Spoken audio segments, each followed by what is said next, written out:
Okay, tuloy tayo. Yung 7KD mga ka-TH,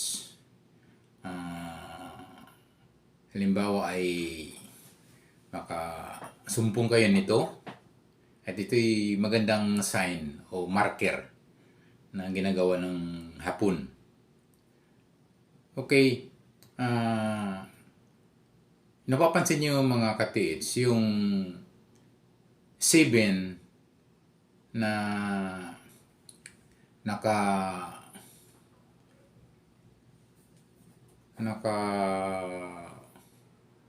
formang city yung 7. Actually, hindi city yan mga ka-TH. Pwedeng isang arrow din yan mga ka-TH, yung forma niya. So, hindi lang isang meaning, hindi lang isang kahulugan. Yung number 7 na parang shape 7, o pwede rin siyang arrow. Okay. Next, yung key, mga ka-TH, hindi yan literal na letter key. Okay. Mayroon siyang yung pababa na din yung parang patumba na arrow, kaya mukhang key siya. So, hindi siya nakadikit mismo dun sa parang isang guhit. Then, mayroon siyang arrow. So, mayroon siyang distansya, yung letter K. Okay.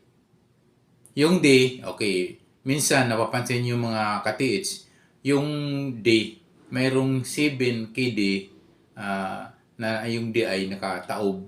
Mayroong reverse, mayroon siyang napaharap yung D. Mayroong yung D niya ay pabaliktad. So, mayroong mga ka-TH na kikita natin at may mga nasumpungan na rin ng mga ka-TH natin ng ganyang 7KD. Okay. Paano i-decode dito mga ka-TH ang 7KD? Ito mga ka-TH, sabi ko nga, yung number 7 na parang formang 7 ay isang arrow. Isang isang mark arrow siya. Okay. Kung halimbawa nasa bato yan, nakaukit, sundan mo lang siya. Yung halimbawa itong ganitong bato at ito yung 7KD. Sundan mo lang siya mga ka-TH. Yung formang 7 ay isang arrow. So, isang maiksing guhit, then mahaba. Okay. Sundan mo siya mga ka-TH kung saan yung nakaturo, nakapoint. Yung direction, yung pinakamahabang guhit na nagmumukhang 7 doon sa bato. Okay, halimbawa, nakaturo sa bandang magsabihin natin southwest o north west south in pagitan. So ganito yan mga ka-TH, yung 7 na formang city ay arrow yan, arrow. So may small na guhit tapos pahaba. So isang direction o pointing sign yan. Okay, yung pangalawang mukhang letter K. So hindi siya nakadikit mga ka-TH yung letter K. Actually. So hiwalay yung guhit. Isang guhit na patayo, then yung nakapahalang na parang letter B, kaya nagmumukhang K. So ano siya, hiwalay po siya, hiwalay. So may mga ibang meaning din yan mga ka-TH, yung letter K na yan. Ito'y napapansin ko na rin, marami rin na nag-decode nito. At yung items, isa rin to sa nagtuturo kung saan yung possible na deposit item mga ka-TH. So, okay, yung shape na letter K mga ka-TH, yung isang guhit na pababa, then yung arrow na pahalang na hindi siya dikit doon sa pahaba na nakatayong guhit. So, ang indication ng mga ka-TH yan, pwede rin yung pahaba na yan ay minsan ginagawa ng mga ka-TH natin, mga nagdidikod na ay distance o equivalent to 1 meter ang kanilang pagdikod. Yung mga nakahigang arrow, mga ka-TH, ay isang pointing kung saan yung, dahil nakapahalang yan sa mga ka-TH, parang letter B na nakapahalang. So, nakapoint yung isa sa northeast, yung sa baba naman ay east-south yung pointing niya. So, yun yung marami akong napapansin sa mga decoding ng mga kasama natin ka-TH. Okay, yung letter D mga ka-TH, so marami din kahulugan yan. Yung D. Ngayon, dahil D nga, yung iba ay deposit na. Pwede rin mga ka-TH. Pwede rin natin ipalagay na deposit. Okay, mayroon din mga nagdadikod niyan mga ka-TH ay ang D ay down, meaning down. So, halimbawa, yan ay nakaukit sa big rock, sa mga big boulder rock, o sa mga big boulder markers na nakalagay yung 7KD na yan. So, maraming kahulugan yung letter D mga ka-TH. Mayroong ginawa nila ng yung D ay distance, mayroong yung D ay down, going down. At mapapansin mo rin mga ka-TH may D sa 7KD na napataob, mayroong pahalang north, pointing north, mayroong pointing south, mayroon ding pointing east. So yung parang forma talaga ng D. So paano ito i-decode mga ka-TH? Okay, yung D mga ka-TH, so maraming kinakahulugan yan. Mayroong distance. Ang distance from big boulder mga ka-TH ay mostly ay 3 to 5 meters mga ka-TH. So andyan yung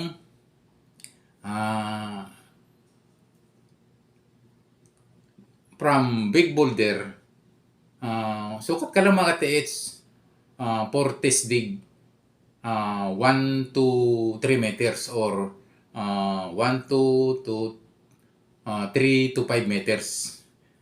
Pwede kang maghukay mga ka-TH dyan ng 2x3. Ang kwadrado yung paghukay. Fortis dig mga ka-TH. Okay. Sometimes mga ka-TH yung pagbasa po nila dito mga ka-TH ay para lang sa mga kalaman natin mga ka-treasure hunter, mga kasama natin ay down. Going down, south pointing ang D. So, pwede rin yung kayo doon mag-test dig mga ka-TH sa baba nun, sa big boulder rock. Ganon din mga ka-TH, 2 to 3-5 meters na yung layo. So, napakaraming kahulugan ng mga ka-TH yung marker na or sign na 7KD.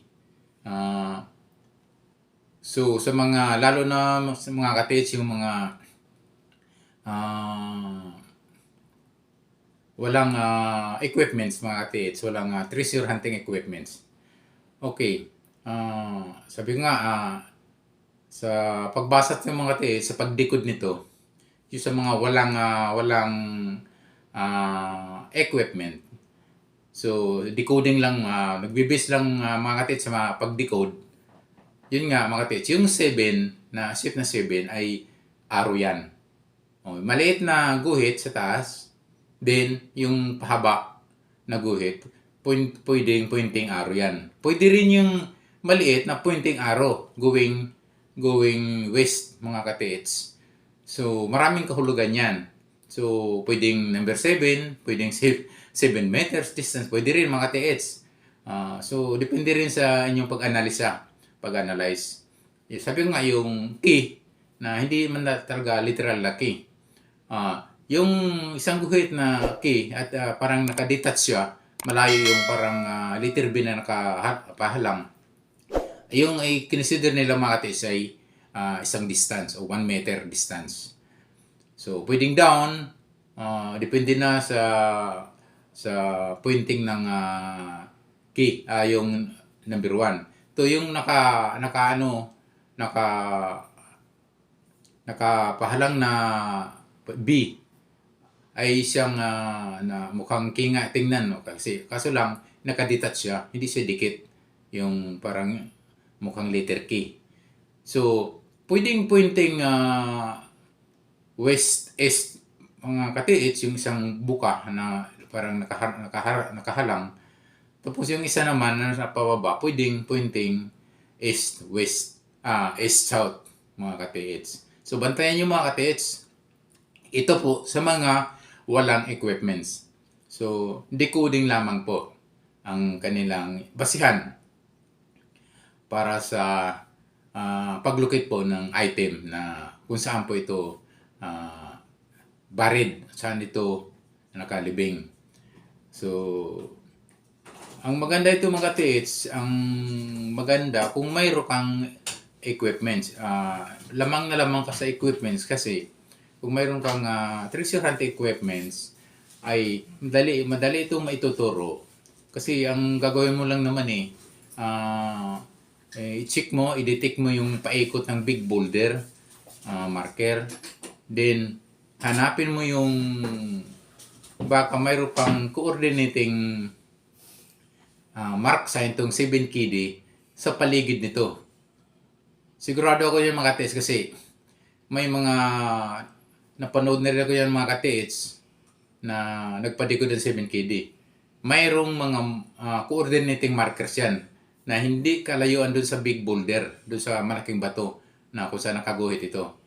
So may mga maliit na bato na coordinating sign na 7KD. So pwede yan mga katiits kasi yan, kung mayroon yang mga signs o pwede hindi lang bato mga katiits, pwede mga old century tree. Yun yung ginagawa nila. At doon nila linalagay yung 7KD sign o 7KD markers. So, yun yung mga madalas na makikita ng mga katiits po natin at pag-analisa nila. So, halimbawa, yun na nga mga katiits, kung walang coordinating itong 7KD, malinis yung paikot. Isang malaking bato lang, walang kahoy, so parang lupa ng malinis, sabihin malinis, wala siyang mga bato-bato na pwedeng paglagyan ng coordinating mark sign ito. So yun nga mga katiits, ang tisdig nito ang gagawin nyo, doon lang mismo malapit sa malaking bato ang pagtisdig. At mostly, ang ginagawa ng mga katiits po natin ay inubos na nila yung possibility. Pwedeng east, pwede ko magtisdig ng 3 to 5 meters o 2 to 3 square meters yung hawa, yung lapad. Then, magtisdig kayo, pwede kayo magtisdig sa west, pwede kayo magtisdig sa north, pwede kayo magtisdig sa south.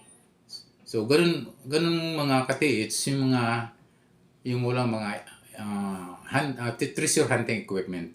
Yun yung mga ginagawa natin, mga kasama ng mga katiits. So, ang maganda lang kasi kung mayroon kang gamit at ang pagkakaiba ng kasi, ang advantage ng may gamit, tukoy mo agad mga katiits yung location. Kasi lalo na pag wala siyang, sabi nga kung wala siyang coordinating signs, malinis ang paikot, at mag-iisa lang yung bato. At doon lang yan nakaukit. So, pwedeng dyan lang mismo yan mga katiits sa malapit. Sa malapit lang talaga yan. Maliban yan kung mayroong mga coordinating mark sign yan sa kalapit. May mga bato rin yan. May mga punong kahoy na malalaki. Yan, sabi ko nga mga katiits, bago kayo magukay, bago kayo magtisdig, i-analisa ng maayos, i-decode ng maayos yung marker o yung sign na yan na nakikita nyo. So, para hindi kasi masayang yung panahon, pagod mga ka-TH, kasi nga sa pagukay pa lang, sa tisdig pa lang ay pagod na yan. So, sa bagay, hindi naman natin masisisi yung mga ibang mga ka-TH natin. Walang maghuhay, naman eh. Sabi nga, tiyagaan lang din yan mga ka-TH. Okay, lalo na sa mga walang treasure hunting equipment. So, ayan mga ka-TH, ito po yung kahulugan ng 7KD. So, nagbumukas siyang 7 dahil mayroon siyang guhit pataas, pababa. Para siyang number 7. So, yung key na yan na hindi naman talaga nakadikit yung parang nakapahalang na letter V, isang guhit, tapos letter B na pahalang, so parang K din. Tapos yung D, kaya nga 7KD. So, ayan na mga ka-TH, sana ay inyong nakapulutan ng kaalaman sa about 7KD dahil maraming mga nagdedecode nito na hindi actually 7 yung number 7, hindi actually yung letter K at hindi actually yung letter D na letter.